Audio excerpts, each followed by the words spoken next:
29 آیت نمبر 35 تک یہ 6000 دعوت کی گئی ہے. اس ٹائم ہوتے ہیں 520 صفحہ ابھی نہ عقیدہ جو مقدمہ دیکھتے ہیں. ان زمان ہوتا ہے پیٹ بلا شبہ. یہ بات ہر طرح سے شک و شبہ سے بالا ہے. ان بلا شبہ الذین وہ لوگ جو کہ یتلون تلا یتلو جسے تلاوت کرتے ہیں تلاوت کہتے ہیں. اس کا معنی ہوتا ہے رخان محترم کسی چیز کے پیچھے چلنا فالو کرنا. اور چونکہ ہماری نظر الفاظ کا تعاقب کرتی ہے اس لیے پڑھنے کو بھی اردو زبان میں تلاوت کرتے ہیں.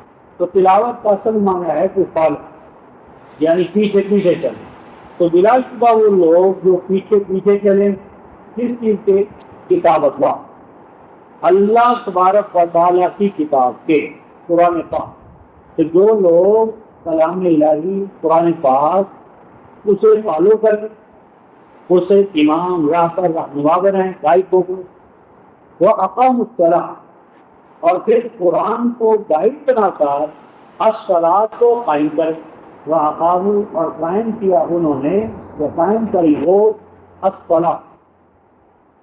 جب الصلاۃ جس صورتحال میں رفتہ محترم نماز کہتے ہیں قرآن حکیم میں جو وقت کی قید سے آزاد ہو وقت کی قید سے آزاد ہو صلاۃ تو اس کا معنی کل دین کو قائم کرنا کل دین پر اپنے آپ کو کھڑا کرنا اس پہ قائم ہو جانا. تو جنہوں نے صلاۃ کو قائم کیا وَأَنفَقُوا مِمَّا رَزَقْنَاهُمْ اور کھلا رکھا انہوں نے. انفاق کا نفق سے ہے. نفق سرم کو کہتے ہیں اور سرم کا خاصہ کیا ہے جو اس کے داخل ہونے اور خارج ہونے کے دونوں کے دروازے کھلے. انفاق کا معنی ہے کھلا رکھنا. جو آپ کو اللہ تعالیٰ نے صلاحیتیں مال جو کچھ عطا کیا ہے اس میں سے آپ اپنی ضرورت پوری کر لیں اور اپنی ضرورت کو پورا کر لینے کے بعد مال طبقہ جو باقی بچ جائے اسے اپنے بھائی بندوں کے لیے انسانیت کے لیے ابنائے گاؤں کے لیے کھلا رکھیں. یہ انفاق ہے. اور جو سورہ بقرہ کی آیت 219 میں فرمایا یسألونک ماذا ينفقون قل الحق ان جو تمہاری ضرورت سے زائد ہے وہ دراصل دوسروں کا مال ہے جو تمہارے پاس آ گیا ہے. تمہاری کامیابی یہ ہے کہ اسے لوٹا دو مرکز کو جماعت کو تاکہ وہ ان افراد کی ضروریات کی حفاظت کرے جن تک وہ مال نہیں ہے. تو فرمایا وہ جو کھلا رکھتے ہیں کیا چیز کھلا رکھتے ہیں مما رزقناہم ان میں سے وہ چیزیں کہ جو عطا کی ہیں ہم نے ان کو سرًا و علانیہ سرًا تو اس انداز میں کہ کسی کو علم نہ ہو اور آپ دوسروں کی مدد کر دیں. وہ علانیہ اور بعض اوقات اس طرح مدد کریں کہ آپ اوپن بھی وہ کریں تاکہ دوسروں کے لیے بھی انسینٹو دوسرے کو اس سے انسپائر. تو دونوں موقع محل سے تو سیدھا دین کے پاس بھی اور اوپن بھی یا دونوں حوالوں سے کریں یا جیسے وقت کا تقاضا اس کے مطابق کریں. تو جو فرق کریں ان چیزوں کو جو اللہ تعالیٰ نے ان کو عطا کیے ہیں یہ سب آدمی کہ وہ پوشیدہ طریقے سے یا کھلے طریقے سے یا دون تجارت لن تبور. تو یہ جو اللہ کے لیے اس طرح اپنا مال جان عزت آبرو وقت سرمایہ لگائیں گے تو فرمایا کہ یہ امید کرتے ہیں امید کریں تجارت ایک ایسی تجارت کی لن تبور جس میں کبھی منداری ہو جس میں کبھی کساد بازاری نہیں ہو. یعنی یہ وہ تجارت ہے جس میں جو سرمایہ انویسٹمنٹ وہ کر رہے ہیں یہ گھاٹے کا سودا نہیں ہوگا بلکہ فرمایا لِيُوَفِّيَهُمْ أُجُورَهُمْ اللہ تبارک و تعالیٰ ان کی اس محنت کا انویسٹمنٹ کا جو کہ وہ اللہ کے دین کے لیے خرچ کریں گے پورا بدلہ چکا ہے پورا رواج ادا کرے گا اللہ ان کو ان کے ان اعمال کا. بلکہ فرمایا وَيَزِيدُهُم مِّن فَضْلِهِ نہ صرف یہ کہ پورا بدلہ دے گا بلکہ اپنے گریڈ سے فضل سے ان کو اور عطا کرے. جتنا وہ دیں گے اس سے بڑھ کر ان کو واپس لوٹایا جائے گا. اور آگے فرمایا انہ غفور شکور بلا شبہ اللہ جو اپنے بندوں سے لیتا ہے کہ اس سے نہیں لیتا کہ بندے چھوڑے، بلکہ اس لیے لیتا ہے کہ وہ سب کی حفاظت، غفور پروٹیکشن، یعنی کوئی فرد معاشرے میں پروٹیکشن کے بغیر نہ ہو، سیفٹی کے بغیر نہ ہو، سیکورٹی کے بغیر نہ ہو۔ ہر فرد کو سیفٹی اینڈ سیکورٹی مل جائے، اور جب دوسروں کو سیفٹی اور سیکورٹی ہم فراہم کریں گے تو ہمیں سب سے پہلے ملے گی اللہ کے نظام کے حوالے سے۔ تو اللہ کیا ہے؟ غفور، پروٹیکشن عطا کرنے والے، سیفٹی اینڈ سیکورٹی کی ضمانت عطا فرمانے والے، شکور، اپریسیشن، کہ جو آپ بہتر سے بہتر کام کریں گے اللہ تبارک و تعالیٰ اس کی اپریسیشن فرماتے ہیں۔ اور اپریسیشن کا معنی یہ ہے کہ وہ اس پر بھرپور بدلہ بلکہ اپنی طرف سے فضل و کرم سے ان کو نوازتے ہیں۔ والذی اوحینا الیک من الکتاب، فرمایا اور وہ کہ جسے وحی کیا ہم نے اے حبیب آپ کی جانب، کیا چیز وحی کی؟ من الکتاب، کتاب میں، قرآن میں، وہ کتاب کہ جو آپ کی جانب وحی کی گئی ہے، هو الحق، وہ ریئلٹی ہے، وہ ایک حقیقت ہے۔ اور وہ حقیقت کیسی حقیقت ہے؟ مصدقا لما بین یدیہ، اس کتاب الہی کا جو نزول ہے وہ سچا سر دکھانے والا ہے ان پیشین گوئیوں کو جو اس قرآن کے نزول کے حوالے سے اور نبی مکرم صلی اللہ علیہ وسلم کی آمد کے حوالے سے سابقہ کتابوں میں موجود۔ یعنی آپ کا ارائیول، آپ کا ظہور اور قرآن پاک کا نزول اس لیے ہے کہ اللہ تبارک و تعالیٰ سابق ادوار میں مختلف صحیفوں میں، کتابوں میں جو کچھ کہہ چکا، خاتم النبیین کے بارے میں، احمد مرتد کے بارے میں اور کامل کلام کے بارے میں، وہ اب سچا ثابت ہے، سچا کر دکھانے والا، سچا کر مصدق کا معنی ہے سچا کر دکھانا۔ اگر ایک پیشین گوئی ہوئی اور وہ پیشین گوئی پوری نہ ہو تو جس کلام میں وہ پیشین گوئی کی گئی تھی اس کلام کا کلام الہی ہونا کیا ہوگا؟ بات ختم ہے۔ لوگ کہیں گے صاحب یہ کیسا اللہ کا کلام، اس میں کہا گیا تھا کہ یہ ہوگا اور ہوا نہیں۔ تو اگر وہ نہ ہوگا تو سابق کلاموں کا کلام الہی ہونا معلق رہے گا۔ مصدقا لما بین یدیہ، سچ کی کر دکھانے والی ہے یہ کتاب، اس کا ظہور، اس کا نزول اور جس پر نازل ہوئی ہے اس کی بعثت، اس کا ظہور، اس کی آمد، وہ سچ کر دکھانے والی ہے ان کتابوں کو، ان پیشین گوئیوں کو جو پہلے سے چلی آ رہی ہیں۔ اور ایسا ہونا کیوں ضروری تھا؟ فرمایا اس لیے کہ ان اللہ بعبادہ لخبیر بصیر، اس لیے کہ بلا شبہ اللہ اپنے بندوں کے ساتھ جو کچھ اس نے وعدے کیے ہیں ان کے بارے میں اسے مکمل علم ہے، خبر ہے، وہ جانتا ہے اچھی طرح کہ اس نے کس دور میں کس نبی کی آمد کے بارے میں کیا پیشین گوئی کی تھی اپنے نبی کے توسط سے، اور اس کا پورا کرنا کیوں ضروری ہے، اور اس کی بعثت اور آمد سے کس طرح انسانی مسائل حل ہوں گے۔ تو بلا شبہ اللہ اپنی پیشین گوئیوں کے بارے میں، اپنے بندوں کی حاجات و ضروریات کے بارے میں، اپنے نئے کلام کے نزول اور اس کے اسباب اور علل اور مقاصد، جس حوالے سے نیا کلام درکار ہے، ان تمام چیزوں سے وہ ان کی اتھاہ گہرائیوں سے باخبر ہے، خبیر اور بصیر۔ اور اللہ انسانوں کے اعمال کو پوری طرح دیکھ رہا ہے، کس عمل کے لیے کیا ضابطہ اصول چاہیے، اور وہ اصول اور ضابطہ اگر نہیں ہوگا تو حق اور باطل کا معیار قائم نہیں رہے گا۔ پھر فرمایا ثم اورثنا الکتاب، اب یہ جو کتاب ہم آپ کو عطا کر رہے ہیں یہ کوئی لاوارث کتاب نہیں ہے۔ ایسا نہیں ہے کہ یہ کتاب اس وقت تک ہے جب تک کہ نبی موجود ہے، اور اگر نبی دنیا سے چلے جائیں گے تو کتاب لاوارث اب یتیم ہو جائے گی۔ جس طرح مشرکین عرب کہہ رہے تھے کہ یہ دیوانے کا خواب ہے، جو ہی شاعر کی آنکھ بند ہوگی یہ شاعری اور اس کی یہ تمام دکانداری ختم ہو جائے گی۔ وَتَرَبَّصُوا بِهِ رَيْبَ الْمَنُونَ، اللہ پاک فرماتے ہیں کہ اچھا اگر ان کو یہ شوق ہے تو یہ پورا کر کے دیکھ لیں۔ فرمایا سنو، ثم، اور پھر اس کتاب کے بارے میں یہ بات بھی سن لو۔ کیا سن لو؟ اورثنا، وارث بنایا ہے ہم نے، وارث بناتے رہے ہیں ہم اور وارث بناتے رہیں گے ہم۔ کس کا؟ الکتابہ، اس قرآن پاک کا، اس قرآن پاک کا ہم وارث ٹھہرا چکے ہیں، کچھ اس کتاب کے وارث پیدا ہو چکے ہیں، یعنی یہ کتاب آپ لاوارث نہیں ہے، اس کتاب کے کوئی وارث ہیں، ذمہ دار ہیں، کچھ افراد ہیں جنہوں نے اس کتاب کو اپنی اوبلیگیشن، اپنے گردن میں اپنے اوپر ایک ذمہ داری لے لی ہے کہ ہم اس کتاب کے لیے اپنے آپ کو کیا کریں گے، ڈیڈیکیٹ کیا ہے ہم نے، کمیٹڈ ہیں، یہ ہماری زندگی کا مشن ہے۔ فرمایا پھر یہ بات کہ وارث بنایا ہم نے اپنی اس الکتاب کا، کن کو؟ الذین، ان لوگوں کو استفینا من عبادنا، کہ جن کو سلیکٹ کر لیا ہے ہم نے اپنے بندوں میں سے۔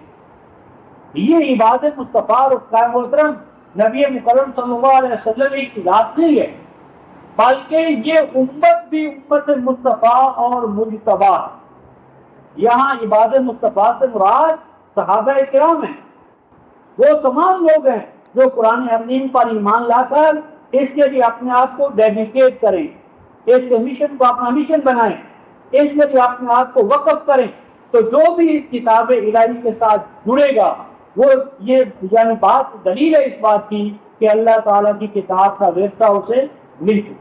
تو جن کو کہ منتخب کیا ہم نے اپنے بندوں میں سے، فَمِنْهُمْ ظَالِمٌ لِنَفْسِهِ، ان میں اب جو عباد مصطفیٰ ہیں ان کی اب سٹیجز، نمبر 1، فَمِنْهُمْ، پس ان میں سے بہت سے وہ لوگ ہیں ظالم لنفسہ، کہ جن کو ظلم کرنا پڑتا ہے اپنی جان پر، نفس۔ یہ جو ظالم لنفسی ہے محترم مقام مدح میں، اس سے مراد پہلی جماعت کہ جو اپنے نفس کو کنٹرول کرنے کے لیے، ڈسپلن میں لانے کے لیے اس سے اپنے اوپر پابندیاں لگانی پڑتی ہیں۔ نفس امارہ جو ہے اس پر پابندیاں لگا لگا کر اسے کیا ہارنیس کرنا پڑتا ہے، جس طرح اونٹ ہے، گھوڑا ہے، کوئی بھی جانور جو ہے اسے سدھانے کے لیے اس پر پابندیاں لگتی ہیں، اور وہ پابندیاں آغاز میں اس کے لیے بڑا ظاہرہ طور پر ظلم ہوتا ہے۔ یا جس طرح کے ایک بچے کو تعلیم دینے کے لیے، ایک ڈسپلن لائف گزارنے کے لیے کیا ہوتا ہے، یا ایک فوجی کو ایک ڈسپلن میں لانے کے لیے صبح اتنے بجے اٹھو، اتنے میل دوڑو، اتنا وزن اٹھاؤ، فلاں ہارڈ فائل کو پار کرو۔ اب یہ تمام آرام راحت کو قربان کر دینا یوں نظر آتا ہے جس طرح ہمارے اوپر بڑا ظلم ہو رہا ہے۔ تو یہ ظلم جب مقام مدح میں ہو جیسے یہاں ہے تو یہ ظلم مطلوب ہے، یعنی ظلم سے مراد ہے نفس امارہ پر، نفس امارہ جو نفس کی پہلی اسٹیج ہے، نفس امارہ یعنی خواہشات کی بندگی۔ تو خواہشات کی بندگی کو کنٹرول کرنے کے لیے نفس پر کیا کرنا پڑتا ہے، پابندیاں لگانا پڑتی ہیں۔ تو وہ جو اپنی ذات پر پابندیاں قبول کر کے نفس کو لگام دینے والے ہیں، وَمِنْهُمْ مُقْتَصِدٌ، اور پھر اگلی اسٹیج آ جاتی ہے کہ جب ان کا نفس کیا ہوتا ہے، ڈسپلن ہو جاتا ہے، ماتحت ہو جاتا ہے، محکوم ہو جاتا ہے، ان احکام کے ساتھ اپنے آپ کو ہم آہنگ کر لو۔ اقتصاد کا معنی ہم آہنگ، اس پیمانے یا قالب یا اسٹینڈرڈ یا نارم کے ساتھ اپنے آپ کو ہم آہنگ کر لیتے ہیں۔ وَمِنْهُمْ سَابِقٌ بِالْخَيْرَاتِ، اور تیسری اسٹیج، تیسرا درجہ ان لوگوں کا ہے کہ جو پھر اس میں کیا سب اچیو کرتے، بازی لے جانے والے، یعنی جب پھر مقابلہ ہوتا ہے احکام الہیہ کے پہنچانے کا، نافذ کرنے کا، عمل میں لانے کا، تو بازی لے جانے والے، آگے بڑھ کر اعلیٰ نمونہ کرنے والے خیرات میں بِإِذْنِ اللہ، اللہ کے ٹھہرائے ہوئے قانون کے تحت۔ یہ اللہ کا قانون ہے کہ جو جب تک امت احکام الہیہ کے لیے قربانیاں دینے کا جذبہ رکھتی ہے تو سابق بالخیرات، اس سے نتیجے نیچے آتی ہے تو مقتصد، اس سے بھی نیچے گرتی ہے تو ظالم نفس سے۔ اور آگے فرمایا ذالک هو الفضل الکبیر، اور یہ جو ہے آخری اسٹیج سابق بالخیرات، یہ ہے اصل اچیومنٹ، یہ ہے اصل اللہ کے گریز کو پانا۔ اللہ کے گریز، فضل اور رحمت کو پانے کا طریقہ یہ ہے کہ امت سابق بالخیرات کے مقام پر رہے، اور جب تک یہ سابق بالخیرات یا مقتصد رہے گی یا اپنی ذات پر پابندیاں لگانے والی رہے گی تو پھر کیا ہوگا، جنات عدن یدخلونہا، فرمایا کہ ان کو باغات ملیں گے، سرسبز و شاداب علاقے، جنات سرسبز و شاداب علاقے، اور عدن، عدن کا عام ترجمہ کرتے ہیں جنات عدن، یعنی مقام عدن جو یمن میں ہے۔ یہ غلط بات ہے، یہاں عدن والا جو عدن کی بندرگاہ ہے یمن و قادن وہ مراد نہیں ہے، بلکہ عدن جو ہے یہ عربی زبان کا آدنا یا عدن و عدنن، کسی چیز کا منبع کے طور پر، چشمے کے طور پر پھوٹنا، اور اسی سے معادن ہے، معدنیات ہم بولتے ہیں، کانے، تو ان میں سے وہ چیز مسلسل نکلتی رہتی ہے۔ تو جنات عدن کا معنی ہے ایسے سرسبز و شاداب علاقے کہ جہاں پر نیندیں، خوشحالی، فارغ البالی وہ رواں دواں رہے گی۔ یدخلونھا، اور یہ ان باغات میں داخل ہوں گے، یحلون فیھا من اساور، اور یہ سرداری کی علامت ہے، سرداری کی علامت کے طور پر پہنائے جائیں گے ان کو کنگن من ذہب، سونے کے۔ یہ یعنی اس دور میں سونے کے کنگن پہننا یہ اعزازی، خود مختاری اور سرداری کی ایک علامت۔ تو مراد یہاں پر یہ ہے کہ ان کو اقوام عالم میں سرداری ملے گی، شرف اور اعزاز ملے گا، اقوام عالم کے مقابلے میں وہ اعلون بن کر رہیں گے۔ تو فرمایا کہ ان کو کنگن پہنائے جائیں گے سونے کے، واللؤلؤ، اور زرق و برق چیزیں جس طرح موتی، جواہر، یعنی یہ معاشرہ خوشحالی میں یہاں تک پہنچ جائے گا، یا آخرت میں اللہ تبارک و تعالیٰ کی رضا کے حوالے سے یہ سرفرازیاں انہیں عطا ہوں گی۔ وَلِبَاسُهُمْ فِيهَا حَرِيرٌ، اور ان کو جو لباس پہنایا جائے گا وہ کیا ہوگا؟ حریر۔ حریر کا عام جو معنی ہے وہ تو ہے ریشم، اور مراد یہ ہے کہ اس جنتی معاشرے میں اتنی ریل ہوگی، اتنی بہتات ہوگی پیداوار کی کہ وہاں ریشم پہننا بھی کوئی مسئلہ نہیں بنے گا۔ لیکن دوسرا معنی حریر، حرہ یا حرو، حریر اس کا اصل معنی آزادی عطا کرنے والا، یعنی آج ہمیں لباس ملتا ہے لیکن وہ لباس کیسا ہوتا ہے؟ ہماری ذات کو تباہ کرنے والا، ڈیمیج کرنے والا، یعنی حرام کے مال سے جو لباس ہمیں ملے گا، سوٹ ملے گا، وہ ہماری ذات کی کیا حفاظت کرے گا؟ تو لباسوں کی حریر کا معنی یہ ہے کہ ان کو جائز وسائل کے اندر رہتے ہوئے ایسے یعنی لباس، ایسے ملبوسات، ایسے یعنی لباس کے وسائل حاصل ہوں گے کہ جو ان کی عزت کو، کرامت کو، ذات انسانی ڈگنیٹی، ہیومن پرسنالٹی اس کا پوری طرح دفاع کرنے والے، یعنی عزت و آبرو کا دفاع کرنے والے وسائل جیسے لباس کے وسائل جی وہ ان کو عطا ہوں گے۔ وقالو، اور اس وقت وہ کہہ اٹھیں گے الحمدللہ، تمام خوبیاں اور کمالات تو اس اللہ کے لیے ہیں، اذھب عنا الحزن، کہ جس ذات نے ہمیں یہ نظام پروگرام عطا کر کے ہر طرح کی بدحالیوں سے، پشیمانیوں سے، فکر اور تردد سے آزاد کر دیا۔ اذھب عنا الحزن، آزاد کر دیا اللہ تعالیٰ نے ہمیں یہ نظام عطا کر کے ہر طرح کی پریشانیوں سے۔ ان ربنا لغفور شکور، بلا شبہ ہمارا یہ رب جو ہے یہ پروٹیکشن عطا کرنے والا اور اپریسیشن کرنے والا ہے۔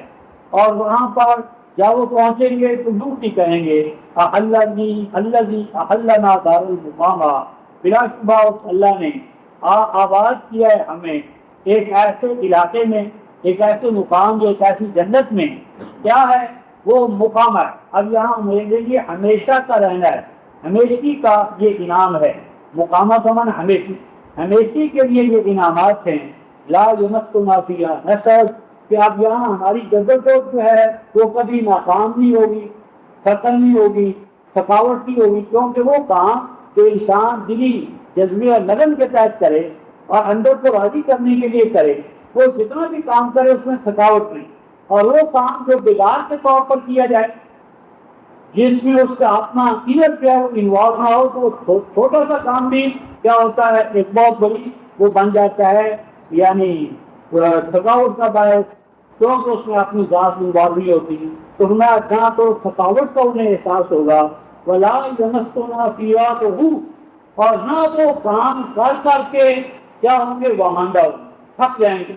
یعنی تکان بھی نہیں ہوگی، تھکاوٹ بھی نہیں ہوگی، اکتاہٹ بھی نہیں ہوگی، مسلسل ہم وہ کام میں لگے رہیں گے۔ تو یہ جو آیات الہی رخدان ہوتے ہم نے تلاوت کی، دیکھی، ان کا ترجمہ کیا، ان کا جو مرکزی عنوان ہے وہ ہے وراثت الکتاب، کتاب الہی کے وارث۔ یہ جو وراثت کتاب ہے رخدان محترم، کتاب الہی کا سرمایہ، لیگیسی یا انہیریٹنس، یہ ایمان والوں کو ملی ہے۔ آج کا ہمارا مزید جو ٹائم ہے وہ دو حوالوں سے اس پر گفتگو ہوگی۔ ایک تو یہ کہ یہ کون سے وارث ہیں جو اللہ کی رضا کو پا کر رضی اللہ عنہم و رضوانہ کے مقام پر رہتے ہیں، اور کون اس کتاب الہی کی وراثت کو پرکھ کر کے اس میں ڈنڈی مار کر یا اسے پسے کچھ ڈال کر ناکام و نامراد ہوتے ہیں۔ تو ہم اس حوالے سے 3 مقامات دیکھیں گے رخدان محترم۔ پہلا سورہ یہ 589 صفحہ 5، 7، 9 نیچے سے دوسری سطر میں یہ لفظ آیا ہے وَمَا تَفَرَّقُوا إِلَّا مِن بَعْدِ مَا جَاءَهُمُ الْعِلْمُ بَغْيًا بَيْنَهُمْ۔ فرمایا کہ امتوں میں اختلافات پیدا نہ ہوئے، امتیں گروہ در گروہ اور فرقوں میں نہ بٹی، مگر اس وقت جب ان کے پاس علم آ گیا۔ تو علم تو رخدان محترم نور ہے، نور سے تو اختلاف اور تفرقہ ختم ہونا چاہیے۔ یہ ایک ایسا علم ہے کہ علم آیا اور فرقے بازی پیدا ہو گئی۔ یہ آخری 14 ہو گئی، 13-14 589 صفحہ شورا آخری ہے۔ بعد آیا ان کے پاس علم، کیسا علم رخدان محترم؟ بغیت ہے، ایسا علم جو امت میں، انسانیت میں بغاوت پیدا کرے۔ علم پانی ہے، اب پانی اگر کشتی کے اندر آ جائے رخدان محترم وہ تباہ کر دیتا ہے۔ آگ بڑا حفاظتی پہلو ہے، لیکن وہی آگ اگر خیمے کے اندر آ جائے، چولہے سے نکل جائے تو خیمے کو جلا دیتی ہے۔ اسی طرح وہ علم کہ جس کا نصب العین اللہ کی رضا نہ رہے، وہ علم جس طرح آج علم ہو، سائنس ہو، اگر اس کا نصب العین خالق اور مالک کی رضا نہ ہو رخدان محترم تو وہ علم کی سانپ ہے، انتہائی مہلک۔ وہ بے کاواساکی اور ہیروشیما، یعنی وہ علم جس کا مقصود نوع انسانی کی خدمت نہ ہو، اللہ کی رضا نہ ہو، اللہ کی کتاب کے ماتحت جو علم نہیں ہے وہ علم باغی ہے۔ اس علم باغی سے کیا ہوتا ہے؟ فرقے، فسادات، مسل سے ٹکراتی ہے، خانقاہ سے ٹکراتی ہے، فرد کے محاذ خلاف محاذ۔ تو کیا فرمایا؟ ولولا کلمۃ سبقت من ربک الی اجل مسمى، اگر اللہ تبارک و تعالیٰ یہ بات پیشگی نہ ٹھہرا چکے ہوتے کہ حیات دنیا کے اندر ہمارا مقام کمرہ امتحان میں بیٹھے ہوئے طلباء کا، کمرہ امتحان میں جو سہولتیں ملتی ہیں رخدان محترم وہ طلباء کا کوئی استحقاق نہیں ہوتا، وہ حکومت کا نظام اور اس کے تقاضے۔ اگر آپ ممکن کو گالی لکھیں، برا بھلا کہیں، یعنی شاعری اپنے وہ شیٹ پر پھینک دیں، کوئی آپ کا ہاتھ نہیں روکے گا، نہ گالی دینے سے پنکھا بند ہوگا، نہ پانی والا پانی پلانے سے انکار کرے گا، کیونکہ حریت کا لازمی تقاضا ہے کہ آپ کو مکمل آزادی دی ہے، جو چاہیں لکھیں، پھر نتیجے کا اعلان ہوگا، پھر دیکھا جائے گا کہ آپ کے لیے حقیقی ہے یا دوسری طرف جانے کا راستہ کھلتا ہے۔ تو فرمایا کہ اگر یہ پہلے سے اللہ تعالیٰ اپنی سنت یا فیصلہ نہ ٹھہرا چکے ہوتے لقد یا بین ہو تو ان کے مابین کیا ہوتا؟ پھر اللہ تعالیٰ اسی وقت تم کو اس کی سزا ہے۔ اب اس کے بعد آ رہا ہے رخدان محترم کہ جب اختلاف اور تفرقہ علم باغی پیدا کر دیتا ہے تو پھر صورت حال کیا ہوتی ہے؟ فرمایا وَإِنَّ الَّذِينَ أُورِثُوا الْكِتَابَ مِن بَعْدِهِمْ لَفِي شَكٍّ مِّنْهُ مُرِيبٍ۔ جب ایک دفعہ امت میں اختلاف اور تفرقے کو راہ مل جاتی ہے، اختلاف اور تفرقہ راہ پا گیا، علم باغی ہو گیا، علم کے باغی ہونے کا سب سے برا نقصان کیا ہوتا ہے رخدان محترم؟ بدترین نقصان کہ بلا شبہ وہ لوگ جو الکتاب کے وارث بنائے جاتے ہیں، پورے سو پیسے وارث کہ جو کسی نہ کسی طرح کتاب کے اپنے آپ کو وارث کہتے ہیں، ان وارثین کتاب کا حال کیا ہوتا ہے؟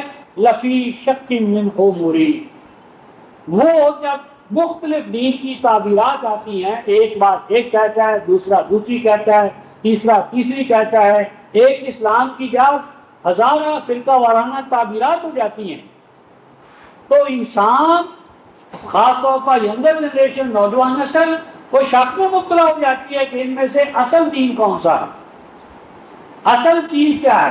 تو فرمایا بعد میں جو لوگ وارث بنائے جاتے ہیں لفی شک، وہ مبتلا ہو جاتے ہیں ڈاؤٹس، شک مانا ڈاؤٹس، اور آگے فرمایا مرید ایسے ایسے شکوک رفتان محترم جو آگے شکوک کے پیدا کرنے کا باعث بنتے، یعنی جب اگلی نسل آتی ہے اور وہ چاہتی ہے کہ وہ دین کا مطالعہ کرے تو دین کی لا تعداد تعبیرات، ایکسپلینیشنز، وہ ہر پڑھنے سوچ سمجھ رکھنے والے انسان کو کیا کر دیتی ہے، doubt. Authenticity of the religion جو ہے وہ کیا ہو جاتی ہے تو اس پہ خطرے میں، تو اس کی جو ویلیڈیٹی یا اتھینٹسٹی ہے وہی مطلوب ہو جاتی ہے۔ پھر لازمی بات ہے کہ بے عملی آئے گی، بد عملی آئے گی۔ جب علم اور یقین نہیں ہوگا، شک اور گمان ہوگا، تو اختلاف اور تفرقہ، بے عملی اور بد عملی ہو کر رہے گی۔ آگے فرمایا فَلِذَلِكَ فَادْعُ وَاسْتَقِمْ كَمَا أُمِرْتَ وَلَا تَتَّبِعْ أَهْوَاءَهُمْ وَقُلْ آمَنْتُ بِمَا أَنزَلَ اللَّهُ مِنْ كِتَابٍ۔ فرمایا کہ اے حبیب، یہی تو سچویشن یا صورت احوال ہے جو ڈیمانڈ کرتی ہے، جو مقتضی تھی اس بات کی کہ آپ کو بطور دائی کھڑا کیا۔ فَلِذَلِكَ فَادْعُ، بس اسی چیز کے پیش نظر، اسی مقصد کے پیش، کس مقصد کے پیش نظر کہ انسانیت کو شکوک و شبہات سے نکالا جائے، یقین اور اعتماد کے ماحول اور فضا میں لایا جائے، اسی مقصد کے پیش نظر ہم نے آپ کو دائی بنایا۔ فرمایا وَاسْتَقِمْ كَمَا أُمِرْتَ، بس اب آپ ڈٹ جائیں، ڈٹے رہیں جیسا کہ آپ کو کیا کیا گیا، مامور کیا۔ یعنی اس مقام سے پتہ چلا رفتہ محترم کہ علم جب باغی ہو جاتا ہے امتوں میں اختلاف اور تفرقہ پیدا ہوتا ہے، اور اختلاف و تفرقہ باہر والے پیدا نہیں کرتے۔ سورہ البقرہ آیت نمبر 213، وَمَا اخْتَلَفَ فِيهِ إِلَّا الَّذِينَ أُوتُوهُ، کتابوں میں اختلاف وہی پیدا کرتے ہیں جو کتاب پر ایمان رکھتے ہیں، کیونکہ باہر والا آ کر اختلاف پیدا کرے گا تو وہ تو چلے گا ہی نہیں۔ تو اختلاف و تفرقہ علم باغی پیدا کرتا ہے۔ اس علم باغی کے نتیجے میں جب اختلاف و تفرقہ پیدا ہو گیا تو آنے والی نسل جو ہے رفتہ تو وہ کیا کرتی ہے، وہ اس کی اتھینٹسٹی کے بارے میں مشکوک ہو جاتی ہے، اور جب وہ مشکوک ہو جائے تو تقاضا وقت کیا ہوتا ہے کہ دائی کا فریضہ انجام دیا جائے، اور دائی کہاں سے کام شروع کرے، استقامت اور آگے ایمان باللہ۔ لیکن اس موضوع کو آگے چلانے سے پہلے ذرا ایک اور کردار دیکھیں مذہبی پیشوائیت کا۔ تو جب یہ اختلاف و تفرقہ پیدا کرنے والے علماء پیدا ہو جاتے ہیں کسی امت میں، تو پھر وہ امت کس مقام پر جا گرتی ہے، قیادت کس مقام پر اور ماننے والے کس مقام پر۔ یہ رفتہ محترم ہم سورہ الاعراف صفحہ 260، 7ویں سورہ، آیت 169،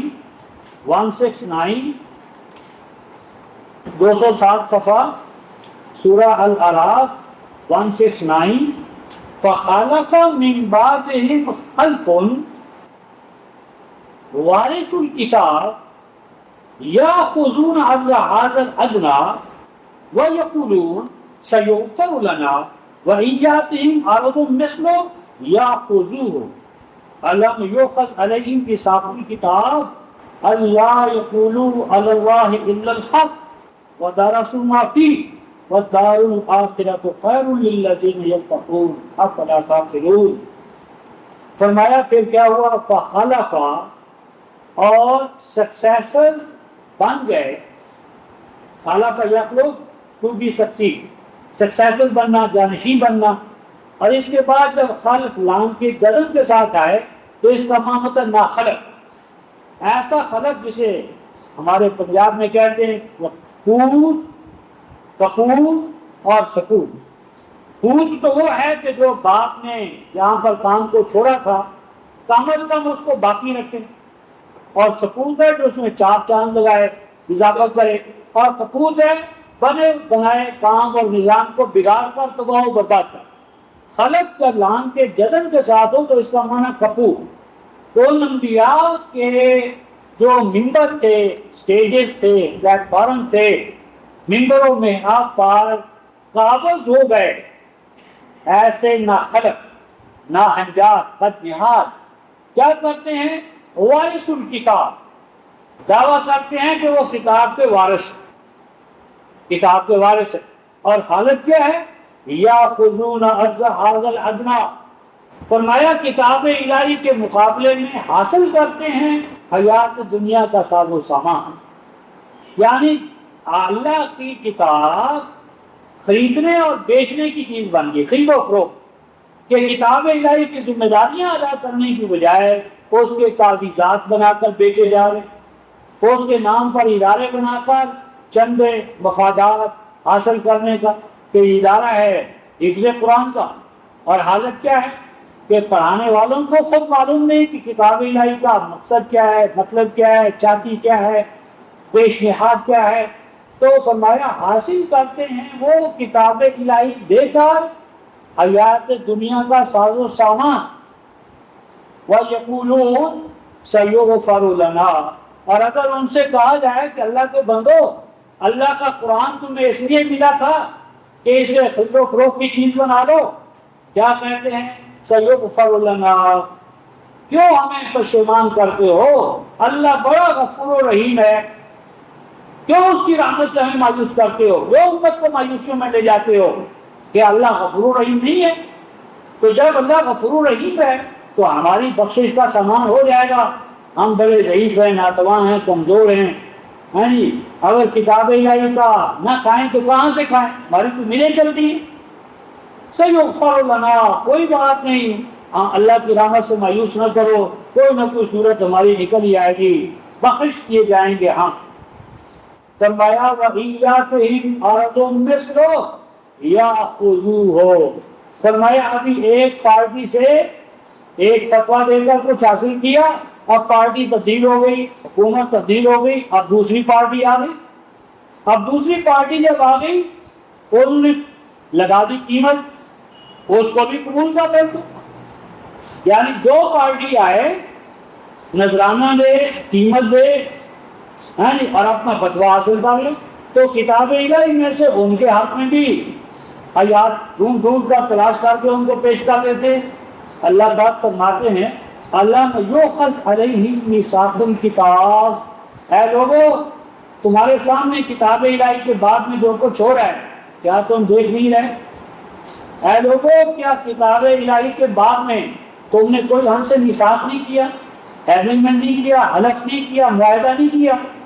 وہ معاہدہ یہ کیا ہے رفقان محترم، اللہ یقولوا علی اللہ الا الحق، کیا ایمان والو اللہ کے بعد میں، اللہ کے دین کے بعد میں وہی کچھ سنو اور کہو گے جو حق ہو، اور حق کیا ہے رفقان محترم؟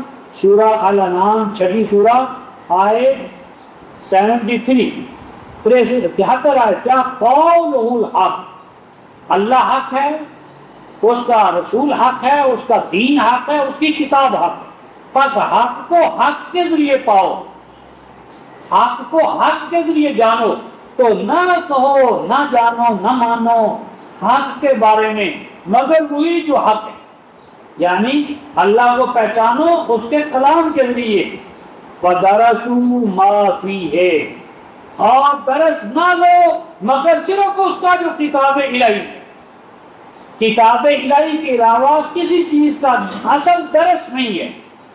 امت مسلمہ کا یہ درس ہے تو صرف کتاب الہی کا، صرف نعت جو کچھ ہے وہ کتاب الہی کے ماتحت، کتاب الہی کے حوالے سے۔ اور آپ حیران ہوں گے رفقان محترم کہ ہمارا جو درس نظامی ہے اس میں کتاب الہی ٹیکسٹ بک کے طور پر شامل نہیں، یعنی حد ہمارے یہاں کیا ہے کہ جب ہم درس نظامی کرتے ہیں تو آخری سال بیضاوی پڑھائی جاتی ہے، اور بیضاوی بھی رفقان محترم سورۃ البقرہ، اور سورۃ البقرہ کے بھی پہلے 4 رکوع، یعنی بظاہر ہم سمجھتے ہیں کہ ہم عالم ہو گئے ہیں تو شاید ہم نے قرآن پڑھا ہوگا، نہیں، کسی بھی دینی مدرسے میں رفتار محترم قرآن باعث بسم اللہ سے والناس کا ٹیکسٹ بک کے طور پر شامل نہیں ہے۔ قرآن کے بارے میں سب کچھ پڑھایا جاتا ہے، لیکن جو مقصود ہے وہ درس میں ٹیکسٹ بک کے طور پر شامل نہیں۔ تو کیا فرمایا، نہ درس لو مگر صرف اس کا جو کتاب الہی ہے، وَالدَّارُ الْآخِرَةُ خَيْرٌ لِلَّذِينَ يَتَّقُونَ، اور جو لوگ اس پروگرام پر چلیں گے تو ان کے لیے ہر آنے والا دور، ہر آنے والا لمحہ، حتیٰ کہ آخرت کسی تسلسل میں وہ ان کے لیے بہتر ثابت ہوگی۔ اے ایمان والو، اپنے اندر تقوی پیدا کرو، اے ایمان والو افلا تعقلون۔ ایسا کیوں ہو گیا ہے کہ تم نے عقل و خرد کے چراغ گل کر دیے؟ اندھی تقریر آ رہی ہے تمہارے اندر، باپ دادا کی رسمیں محترم اور عقل و بصیرت کے چراغ گل، افلا تعقلون۔ اے ایمان والو، عقل و بصیرت سے تم کام کیوں نہیں لیتے؟ ہم نے چھوٹی سی سوئی لینی ہو تو دیکھتے اس کا نقہ ہے یا نہیں، کسی جگہ 4 پیسے ڈپازٹ کرانے ہو تو دیکھتے ہیں کہ اس بینک کا دیوالیہ تو نہیں ہونے والا۔ اور جب مسئلہ اپنی نجات کا آتا ہے، جنت کا آتا ہے اور اپنی زندگی کو پانے تو فیکلٹی صاحب یہاں عقل سے کام نہیں لینا چاہیے، جو پنڈت پروت پیر پالی کہہ رہے ہیں بس اسی پہ چلنا چاہیے، تو یہ غلط ہے۔ رفقان محترم، کوئی بھی آپ کی جگہ پر حساب کتاب کے وقت کھڑا نہ ہوگا، آپ میں سے ہر ایک کو اپنے حساب کتاب کے لیے خود بارگاہ الہی میں کھڑا ہونا پڑے گا۔ افلا تعقلون، کیا تم بھلا عقل سے کام نہیں لوگے؟ یعنی تمہیں لینا چاہیے۔ اب یہ صورتحال اگر پیدا ہو جائے رفقان محترم امت میں تو ہمیں کیا کرنا چاہیے؟ اگر کتاب الہی کو اوپر کہیں رکھ لیا جائے، اس کا درس ختم ہو جائے، اس کے حقائق کو بیان کرنے کی بجائے اسے خرید و فروخت کا موضوع بنا لیا جائے تو ہم کیا کریں؟ کرنے کا کام کیا ہے رفقائے محترم؟ ارشاد فرمایا 170 آیت، والذین یمسکون بالکتاب، اور وہ لوگ جو مضبوطی کے ساتھ چمٹ جائیں گے، مسا کا مضبوطی کے ساتھ کسی چیز کو اپنے ہاتھ میں لے لینا، تو جنہوں نے مضبوطی کے ساتھ ہاتھ ڈال لیا، کس کے ساتھ، کس کے ہاتھ میں ہاتھ دیا رفقائے محترم؟ بالکتاب، کتاب الہی۔ کتاب الہی رفقائے محترم زمین پر اللہ کی نمائندہ ہے، اللہ کا ترجمان اس کا قرآن ہے۔ اللہ کی ذات کیا ہے، صفات کیا ہے، وہ کیا چاہتا ہے، کیا نہیں چاہتا، سب سے بڑا مکاشفہ ریویلیشن انسان کے لیے اللہ تعالیٰ کی منشا اور مرضی کو بیان کرنے والا روح زمین پر وہ صرف اور صرف اللہ کا آخری کلام۔ وہ کیا چاہتا ہے، کیا نہیں چاہتا، کامیاب کون ہوں گے، ناکام کون ہے، اللہ کی منشا اور مرضی کیا ہے، کیا نہیں ہے، اس کو پانے کا صرف ذریعہ آخری کلام ہے۔ ختم نبوت ہو گئی، آخری کلام آ گیا، آخری رسول آ گئے، امت آخری امت ہے۔ تو کیا فرمایا، جو مضبوطی کے ساتھ پکڑ لیں گے تو اس کو رفقائے محترم کتاب، کتاب ہے امام، قرآن پاک امام ہے اور یہ میزان ہے رفقائے محترم، ترازو۔ بس اپنے آپ کو تولے، ہم اپنے عقائد و اعمال کو تولے مضبوطی کے ساتھ جن نے پکڑ لیا کتاب الہی۔ اور آگے فرمایا وَأَقَامُوا الصَّلَاةَ، اور پھر صلاۃ کو قائم کیا۔ صلاۃ وقت کی قید کے ساتھ ہو تو نماز، وقت کی قید سے آزاد ہو تو اس کا کل دین، اس کے تقاضوں پر چلنا، یعنی مسجد اور منڈی، انفرادی اور اجتماعی، معیشت، معاشرت، سیاست، کل کی کل زندگی کو احکام الہیہ کے ماتحت کر دینا، یہ صلاۃ ہے مطلق۔ اور اس کے لیے سورہ ہود جو ہے 11ویں سورہ کی آیت نمبر 87 وہ گھر جا کر دیکھ لیں۔ اے شعیب صلاتک تأمرک ان نترک ما یعبد آباؤنا اور نفعل فی اموالنا ما نشاء، منڈی ہو، معیشت ہو، معاشرت ہو، سیاست ہو، تعلیم ہو، جو کچھ بھی ہو وہ اللہ کے کلام کے ماتحت کر دیا جائے، یہ صلاۃ۔ تو جو اللہ کے قرآن کو امام مان لے اور زندگی کو اس کے مطابق ڈھالنا، یہ مشمول ہے۔ جہاں تک ہو سکے. آگے فرمایا اِنَّا لَا نُضِيعُ أَجْرَ الْمُصْلِحِينَ. یہ ہے اصلاح کا طریقہ کار اور قاعدہ. یہ ہے مصلح. ان مصلحین کے اجر کو ہم ضائع نہیں ہوتے. یہ ہے پڑھنے کا کام. یعنی وراثت الکتاب میں یہ مقام ہے اِنَّا لَا نُضِيعُ أَجْرَ الْمُصْلِحِينَ. اور اس کام کے لیے رفقائے محترم نبی پاک صلی اللہ علیہ وسلم کو اور آپ کے اصحاب کو کس طرح کے حالات سے گزرنا پڑا اس کا بھی ایک نقشہ دیکھ لیں. 247 صفحہ. یہ قرآن کس طرح پہنچا ہے رفقائے کو ہمارے ہم تک؟ ایسے نہیں پہنچا. یہ اس کی ایک تاریخ ہے، جدوجہد ہے قربانیوں کی. وہ قربانیاں کس طرح ہیں رفقائے کو؟ 247 صفحہ نیچلی صدر ہے آخری، اور اس کا بھی آخری لفظ میں لے رہا ہوں. لا یصیبہم 248 صفحہ. لا یصیبہم ظمأ ولا نصب ولا مخمصۃ فی سبیل اللہ. فرمایا کہ جو پہنچے ان کو پیاس، یعنی اس کام کے لیے رفتار محترم پیاسا رہنا پڑے گا. یعنی ہم جب دعوت کے میدان میں نکلیں گے تو ایسی وادیاں، ایسے علاقے پانی نہیں ملے گا، یا سوشل بائیکاٹ کر دیا جائے گا شیخ علی طالب کی طرح. پانی کا کنواں ہم پر بند ہو جائے گا. یعنی اس علاقے والے مشق نہیں چاہیں گے کہ اللہ کے بندوں کو پانی نہیں ملے. ولا نسل، تھکاوٹ، چکمچور. اللہ کے کام کے لیے ہمیں تھکاوٹوں سے، پیاسوں سے، ولا مخمصہ، اور بھوکا رہنا پڑے گا. وہ جو یعنی پیٹ پر پتھر ڈالنا، مراد کیا ہے کہ اپنا پیٹ ڈالنا پڑے گا. اپنی روٹی، اپنے عزیز ترین وسائل اللہ کے دین پر، کتاب پر لگانے ہوں گے. ولا یطؤون موضعا، اور فرمایا کہ ان کو ایسی ایسی وادیوں میں جانا پڑے گا. یقین الکفار کہ جو کتاب الہی کا نور عام نہیں ہونے دینا چاہتے، وہ ان وادیوں میں نشانہ بنائیں گے. ولا ینالون من حدود النیلا، اور جو کتاب الہی کے راستے میں رکاوٹیں ڈالنے والے ہیں وہ ان سے زخم لگیں گے. نالا کے نال زخم لگنا، ہاں جی. تیر برسائے گئے بدر و حنین میں اصحاب رسول کے ساتھ جو کچھ ہوا، تو فرمایا جو کچھ کہ انہیں دشمن سے کاری زخم لگیں گے. آگے کیا فرمایا رفتار محترم؟ الا کتب لهم به عمل صالح. یہ کام کرنا جو ہے رفتار محترم، یہ عمل صالح ہے. کتاب الہی کے لیے ہم کبھی پیاسے کیے گئے ہوں، کتاب الہی کے لیے کبھی ہمیں بھوک کے مراحل سے گزرنا پڑا ہو، کتاب الہی کی وجہ سے ہمارا کبھی جسم تھکا ہو، کتاب الہی کی وجہ سے، توحید کی وجہ سے، ابلاغ احکام الہیہ کی وجہ سے ہمیں کاری زخم اور چرکے سہنے پڑے ہو. یہ ہے کیا؟ کتب لهم به امر صالح، یہ عمل صالح ہے. ان اللہ لا یضیع اجر المحسنین. ان محسنین کے ساتھ اللہ کا وعدہ ہے کہ وہ ان کے اس اجر کو ضائع نہیں ہونے دے. یعنی یہ کام جو بھی کریں گے اللہ ان کی جدوجہد کو، محنت کو ٹھکانے لگائے گا. اور آگے فرمایا ولا ينفقون نفقۃ صغیرۃ ولا کبیرہ، اور جو کچھ کہ وہ خرچ کریں گے وہ چھوٹا خرچ ہو یا بڑا.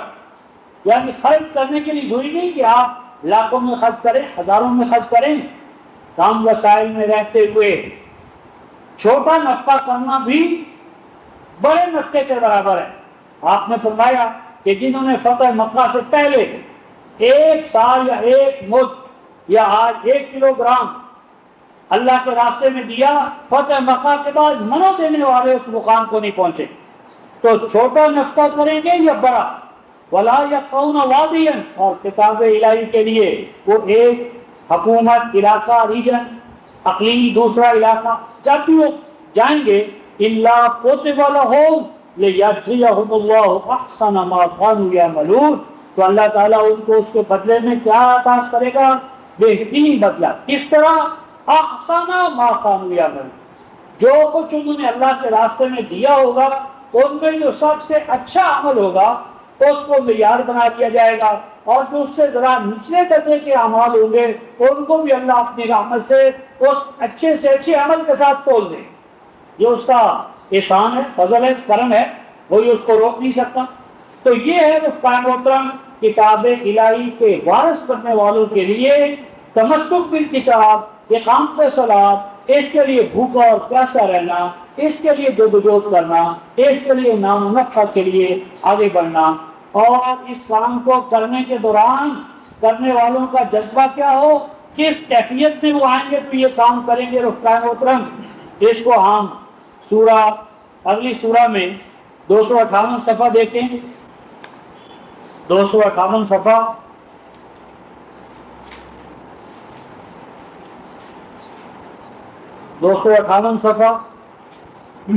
آیت نمبر 57. یا ایھا الناس، یا آل فلان نہیں، یا ایھا الناس. قرآن کا مخاطب جو ہے رفقائے محترم وہ کون ہے؟ الناس، ہیومینٹی آن دا ہول. الناس، رنگ، علاقہ، زبان، وقت، کچھ بھی کیوں نہ ہو، ہر انسان مجرد انسان ہونے کے ناطے سے رفقائے محترم قرآن کا مخاطب. گویا جہاں جہاں انسان بستا ہے رفقائے محترم وہاں وہاں قرآن پہنچانا یہ میری اور آپ کی ذمہ داری ہے. عالمی انسانیت کا کوئی فرق اس طرح نہ رہے کہ اس تک قرآن نہ پہنچاؤ، کہ وہ قیامت میں یوں کہے ما جاءنا من بشیر ولا نذیر. اے اللہ کسی نے تیرا قرآن پہنچایا ہی نہیں. ہر انسانی روح رفقائے محترم میرے اور آپ کے ذمے ایک فرض ہے، یہ فرض ہے. اور ہر ابن آدم تک کلام الہی کا نور پہنچانا، یہ آب حیات پہنچانا، یہ روٹی، یہ پکی روٹی، ادب کی روٹی کہ جو اس کو کھا لے گا وہ کبھی بھوکا نہیں رہے گا، جو اس کو پی لے گا وہ کبھی پیاسا نہیں ہوگا. یہ حوض کوثر ہے رفقائے محترم کہ جس نے اپنے آپ کو اس کلام الہی سے خراب کیا ابد کی حیات پا گیا. تو اے انسانوں، یا ایھا الناس قد جاءتکم موعظۃ من ربکم. اے انسانوں، جو جس تلاش میں تم تھے اس تلاش کا پکار کا جواب تمہارے پاس آ گیا. کس طرح آ گیا؟ وَشِفَاءٌ لِمَا فِی الصُّدُورِ. اے نو انسانی، تیرے دل دماغ میں جتنی بیماریاں ہیں، دل دماغ میں تھوڑے پھنسیاں نہیں. اگرچہ دل دماغ کی اصلاح ہو جائے تو تھوڑے پھنسیوں کی بھی اصلاح ہو جاتی ہے. دماغ میں صحت آ جائے جسم میں بھی صحت آ جائے، یہ ایک خیر نظام ہے. لیکن اصل و اصولاً کیا ہے؟ اے نو انسانی، تیرے دل دماغ کی جتنی بیماریاں ہیں ان کے لیے شفا کیا ہے؟ کلام الہی. شفاء لما فی الصدور. کل نو انسانی کی بیماریاں، وہ 14ویں صدی کی ہوں 21ویں صدی کی ہوں، شفا خانہ قرآن، شفا خانہ محمد. تو قرآن والے کون ہیں رفقائے محترم؟ طبیب، ڈاکٹر. اور طبیب اور ڈاکٹر کا کیا مزاج ہوتا ہے رفقائے محترم؟ مرض سے نفرت ہو، مریض سے پیار. اگر مرض اور مریض دونوں سے نفرت ہو گئی تو قبرستان آباد ہوں گے. اللہ پاک نے آپ کو اور مجھے رفقائے محترم اپنے شفا خانہ قرآن کا طبیب بنایا ہے. ہم اس شفا خانے کو چلانے کے ذمہ دار ہیں. ہماری نفسیات معالج بھی ہونا چاہیے، مریضوں سے شفقت و رحمت ہو، ان کی ہر مادی اور معنوی ضرورت اس کو پورا کرنے والے بنے. شفاء لما فی الصدور وہدی ورحمۃ للمؤمنین. شفا ریکوری ہے، بحالی ہے. یہ آخری اجل تو نہیں ہے. فرمایا ان کو ریکور کیا، ریہیبلیٹیٹ کیا، آباد کیا، دوبارہ ری انسٹیٹ کیا. اور پھر کیا ہے؟ مومنوں کے لیے کیا ہدا، اور ان کی آخری منزل کیا ہے؟ اللہ تک ان کو پہنچانا. اور اللہ تک پہنچنے کا معنی کیا ہے؟ رحمہ، مزید رحمتوں سے نوازا جائے. تو گائیڈنس ہے، مزید رحمتوں سے نوازا جانا ہے ان کے لیے جو اپنے آپ کو مومن بنائیں. اور آگے فرمایا قل بفضل اللہ وبرحمتہ فبذلک فلیفرحوا هو خیر مما یجمعون. اے ایمان والو، اس قرآن کا نزول یہ کوئی تمہاری جدوجہد کا سبقہ نہیں ہے. رسول کے بھی کوئی جدوجہد نہیں ہے کہ جس کے نتیجے میں اللہ نے اپنا قرآن دیا ہو۔ اے انسانوں، یہ اللہ کا گریس ہے، اللہ کے گریس سے، وَبِرَحْمَتِهِ، اور اس کی رحمت سے، یہ اللہ کی رحمت ہے، اس کا فضل و کرم ہے کہ اس نے قرآن اتارا ہے۔ یعنی نزول قرآن کا سبب کیا ہے؟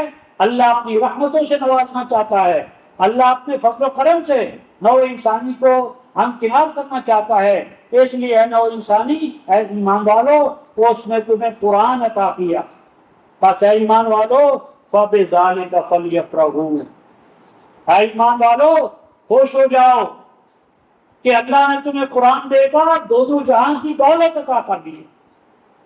اس زمن میں نبی مکرم صلی اللہ علیہ وسلم کا جو ادراک ہے اس کا حوالہ کیا ہے؟ سورہ الاعراف آیت 96 196 کہ قرآن مل جانے کے بعد اب میں دنیا جہان کی دولتوں سے مالا مال ہو گیا۔ دنیا جہان کی دولت ایک طرف، قرآن کی دولت ہوتی۔ اے ایمان والو فَبِذَلِكَ فَلْيَفْرَحُوا، خوشی مناؤ، خوش ہو جاؤ۔ اگر خوش ہونا چاہتے ہو تو یہ خوشی کا مقام ہے کہ اللہ پاک نے تمہیں قرآن عطا کر دیا۔ اور آگے کیا فرمایا رفقائے محترم؟ هُوَ خَيْرٌ مِّمَّا يَجْمَعُونَ، اور جن خزانوں کو کوڑیوں کو، پونجی سرمایہ کو اکٹھا کرنے کے لیے تم لگے ہوئے ہو، یہ قرآن ان تمام سرمایوں سے بڑھ کر عزت کا، رحمتوں کے حصول کا سب سے بڑی نعمت کیا ہے؟ اللہ کا۔ صحابہ نے اس بات کو سمجھا رفقائے محترم، تابعین نے سمجھا، تبع تابعین نے سمجھا، اور جنہوں نے سمجھا تھا ربع صدی کی دنیا کا نقشہ تبدیل ہو گیا۔ اور آج نہ سمجھنے والے ہیں کہ وہ در کی ٹھوکریں کھا رہے ہیں میں اور آپ۔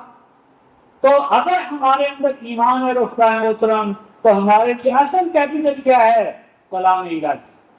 رفقائے محترم، اگر سیدنا ابوبکر صدیق، عمر فاروق، عثمان، علی، ان کے پاس ہزارات عورتیں ہوتی، شجاعتیں ہوتی، لیکن یہ قرآن کے ساتھ نہ لگتی رفقائے محترم، آج تک بھی ان کا نشان نہ ہوتا۔ یہ چن رہی کلام الہی کے ساتھ بقا حاصل ہو۔ تو پس بقا کو پانے کا راز کیا ہے رفقائے محترم؟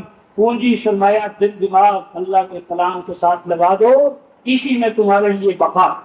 اگلا سفر رفقائے محترم 259۔ اس مقام پر جو آئیں ان کو اللہ تبارک و تعالیٰ نوازیں تو ان کی مینٹیلٹی یا ذہنیت کیا ہونا چاہیے؟ 259 سفر رفقائے محترم آیت نمبر 61 فرمایا وَمَا تَكُونُ فِي شَأْنٍ وَمَا تَتْلُو مِنْهُ مِنْ قُرْآنٍ وَلَا تَعْمَلُونَ مِنْ عَمَلٍ إِلَّا كُنَّا عَلَيْكُمْ شَهُودًا إِذْ تُفِيضُونَ فِيهِ۔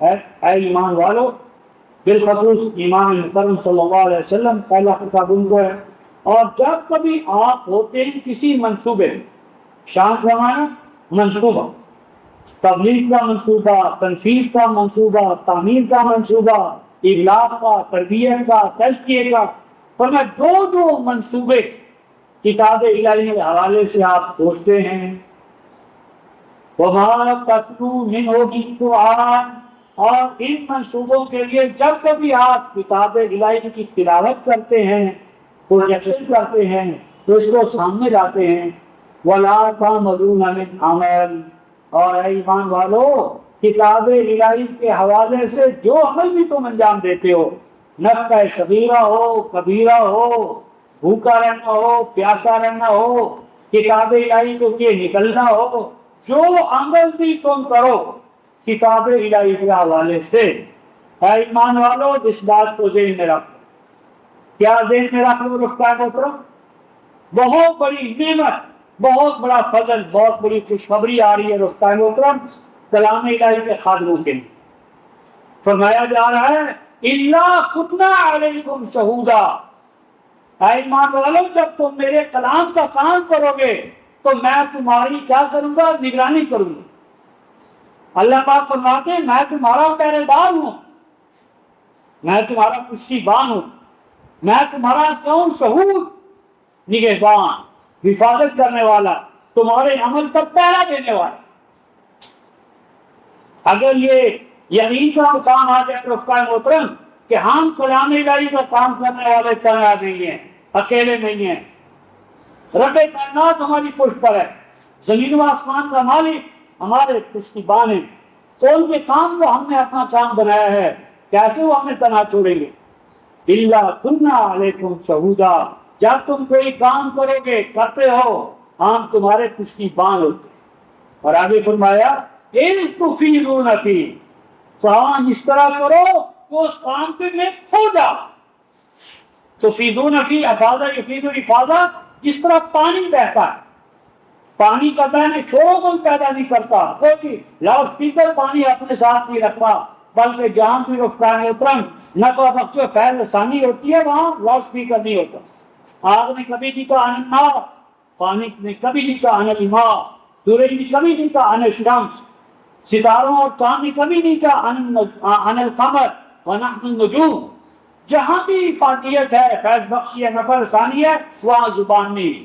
فیض بخشی اور نفع بخشی کی طرف انسان خود لپکتا ہے۔ فرمایا اما ما ينفع الناس فيمكث في الارض، تم نفع بخش بن جاؤ، تمہاری نفع بخشی میں تمہارے وجود کو باقی رکھنے کی ضمانت۔ اِذْ تُفِیضُونَ فِیہ، قرآن کا کام اس طرح کرو رفتہ محترم جس طرح پانی بہ رہا ہے، جس طرح ندی چلتی ہے، ندی کے راستے میں رکاوٹ آ جائے تو الجھتی نہیں ہے، دائیں بائیں نکل کر راستہ بنا دیتی ہے۔ الجھو مت، کام کرو، مسلسل کام کیے جاؤ پانی کی طرح، نرم اور نازک بھی ہے، ہاتھ طرف میں ڈھل بھی سکتا ہے، لیکن اپنی نیچر نہیں تبدیل کر، اپنی عادت کو تبدیل نہ کرو، اپنی نیچر اور فطرت کو تبدیل نہ کرو، اپنے مشن کو، کمٹمنٹ کو تبدیل نہ کرو، پانی کی طرح بہتے چلے جاؤ، آگے بڑھتے چلے جاؤ۔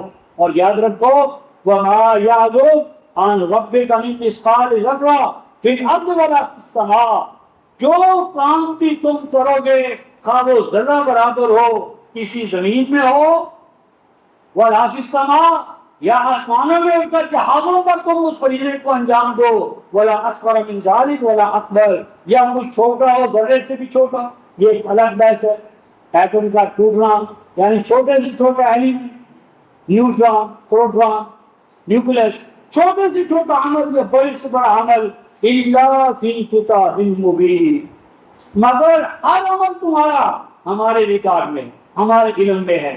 جب ہمارے ریکارڈ اور علم میں خوشخبری ہے، یعنی یہ ایسے ہی جس طرح شہباز شریف کسی کو کہے، نواز شریف کہیں بھائی جو کام تم ہمارے لیے پارٹی کے لیے کر رہے ہو ہم اس کا نوٹس لے رہے ہیں، یہ بشارت ہے کارکن کے لیے۔ اور اگر کوئی بدماش ہے تو اس کو حکومت چاہتی ہے تو وارننگ ہے، باز آ جاؤ، پکڑے جاؤ گے، کب تک وہ تمہیں چھٹی ملے گی، انجام تک پکڑ لیے جاؤ گے۔ تو اس کام میں وسلم کیا فرمایا کہ جو کام بھی تم کرو گے ہم تمہارے لیے ہر وقت ساتھ ساتھ چلنے والے ہیں۔ یہ ضمن میں رفتار محترم نبی مکرم صلی اللہ علیہ وسلم کے حوالے سے سنت مطالعہ کا ایک حوالہ دے کر اس کام کو یعنی آج کا یہ درس ختم کرتے ہیں، لیکن اللہ جو اتوار وہ بھی اسی حوالے سے ہم اس سے گفتگو کریں گے۔ تو یہ 63 صفحہ رفتار محترم، 63 صفحہ،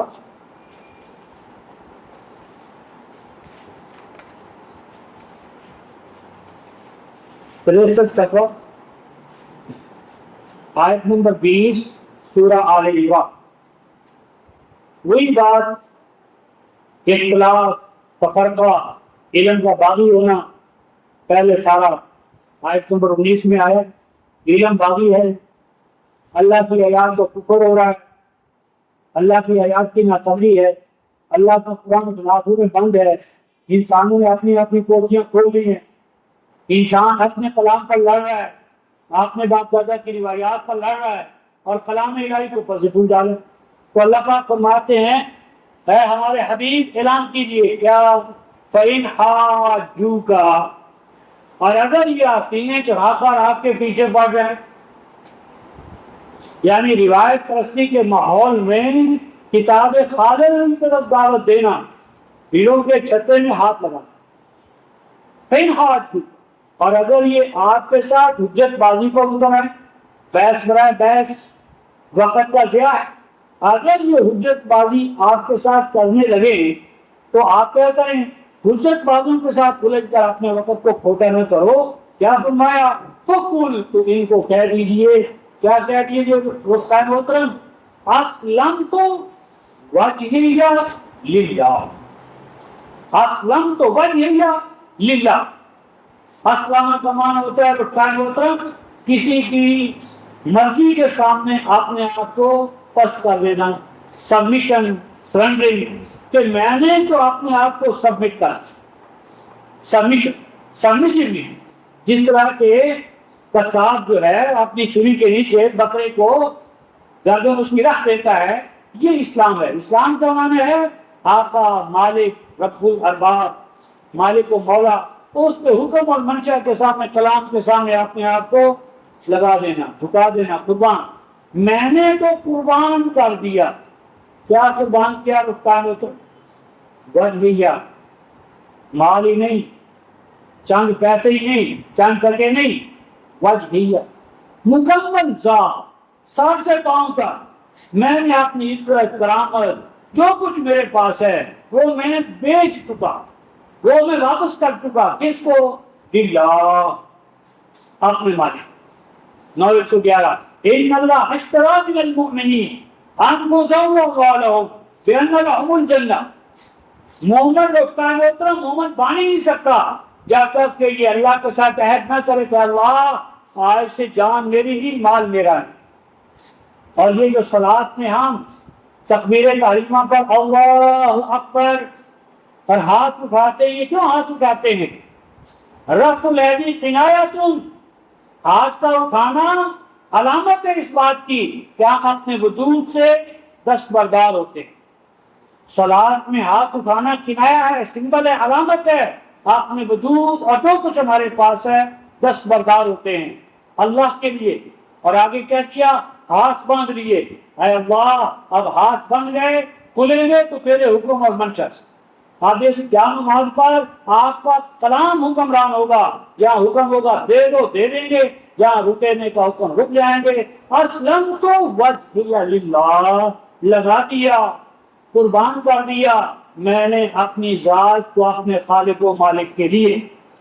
سوال پیدا ہوا، آپ تو کر سکتے ہیں کیونکہ آپ تو محبوب رب العالمین ہیں، اولین و آخرین کے امام ہیں، خاتم النبیین ہیں، محبوب رب العالمین ہیں، آپ تو ایسا کریں، آپ کی شان ہے۔ ہم کہاں جائیں؟ ہمارا مقام کیا ہے؟ ہم سے اللہ کا تقاضا کیا ہے؟ رفقائے محترم کیا فرمایا جا رہا ہے؟ دیکھیے، اسلمت وجہی للہ، آگے آ رہا ہے واو، اور واو کا معنی اور، آگے کیا فرمایا؟ من اتبعن، یہ جو نون ہے اس کے پیچھے جو زیر ہے اصل میں کیا ہے؟ اتبعنی، اور وہ جو مجھے فالو کر رہے ہیں یا کریں گے، وہ سب جو میرے فالوورز ہیں یا ہوں گے۔ اور فالوورز اتباع کی بات ہے، مجرد ایمان کی بات نہیں۔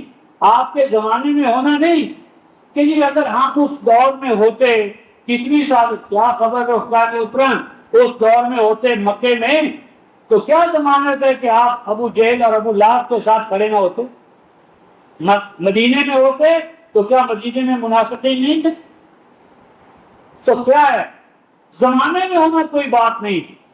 یہ اسلام یا قرآن زمانے کا متعین ہے، ہر زمان ہر مکان ہے، زمانہ مکان، لا الہ الا اللہ، ہر زمانہ مکان میں اللہ کی گواہی دینا بندے کا دین ہے۔ تو کیا فرمایا؟ میں نے تو اپنی ذات کو قربان کیا ہے، اور آگے ومن اتبعن، اور جو میرے نقشے قدم پر چلنے لگا، اپنے غلاموں کی، اپنے متبعین کی، وہ بڑی حضرات کی پہچان کرا دی رفتار محترم۔ ہم بھی اپنے آپ کو پہچان سکتے ہیں کہ کیا ہم نے اپنی ذات کو کلام الہی کے لیے قربان کر دیا؟ کلام الہی کی بالادستی میں ہم نے اپنے وجود کو دے دیے۔